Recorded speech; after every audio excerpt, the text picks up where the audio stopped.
नमस्कार सर्वांना. तुम्हाला कधी असं वाटलंय की तुम्ही स्वतःच्याच विचारांच्या जाळ्यात अडकला आहात?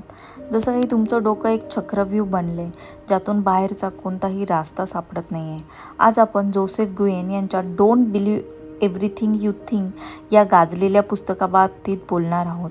या पुस्तकाचं सर्वात मोठं सत्य आहे की तुमचं दुःख तुमच्या आयुष्यामुळे नाही, तर आयुष्याबद्दल तुम्ही करत असलेल्या विचारांमुळे, थिंकिंगमुळे आहे. लेखक म्हणतात की विचार करणे हीच आपल्या सर्व मानसिक त्रासांची सुरुवात आणि शेवट आहे. लेखक थॉट, कल्पना आणि थिंकिंग, विचार करणे यामध्ये एक खूप महत्त्वाचा फरक सांगतात.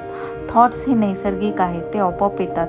पण थिंकिंग म्हणजे त्या विचारांवर तासनतास चर्चा करणे, काळजी करणे.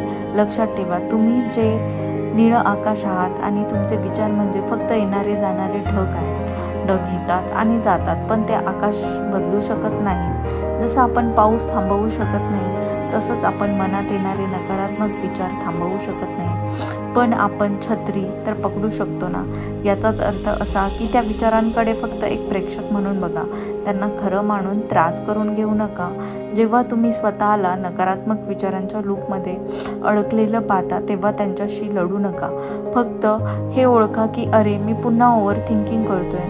तुम्ही हे ओळखलंत की त्याच क्षणी त्या विचारांच्या बेड्या तुटायला सुरुवात होते. जेव्हा आपण आपल्या विचारांवर विश्वास ठेवणं बंद करतो, तेव्हा आपलं जग बदलतं. तुम्ही तुमच्या आयुष्यात स्वतःच एडिट करता. तुमचं आयुष्य राखाडी रंगाकडून रंगीत, स्पष्ट, क्लिअर व्हायला सुरुवात होतं. जेव्हा मन शांत, तेव्हा तुम्ही फ्लो स्टेटमध्ये असता. इथे कोणतंही काम ओझं वाटत नाही, तर ते सहज व्हायला लागतं.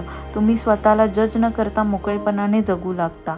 लॉजिक आणि विचारांच्या पलीकडे एक इनर विस्डम म्हणजेच तुमची सद्विवेक बुद्धी असते. जेव्हा तुम्ही डोकं चालवणं थांबवता, तेव्हाच तुम्हाला तुमच्या अंतरात्म्याचा आवाज ऐकू येतो. हाच आवाज तुम्हाला योग्य रास्ता दाखवतो. आयुष्यात सगळंच माहिती असणं गरजेचं नाही. अनसर्टेनिटीला घाबरू नका, त्याचा स्वीकार करा. कारण खरी शांती ही माहिती नसण्यामध्येच दडलेली असते. त्यामुळे पुढच्या वेळी जेव्हा एखादा नकारात्मक विचार येईल, तेव्हा स्वतःला सांगा, don't believe everything you think. तुमच्या प्रत्येक विचारावर विश्वास ठेवू नका. जर तुम्हाला ही समरी आवडली असेल तर चॅनलला सबस्क्राईब करा आणि पुन्हा भेटूया एक नवीन पुस्तकात.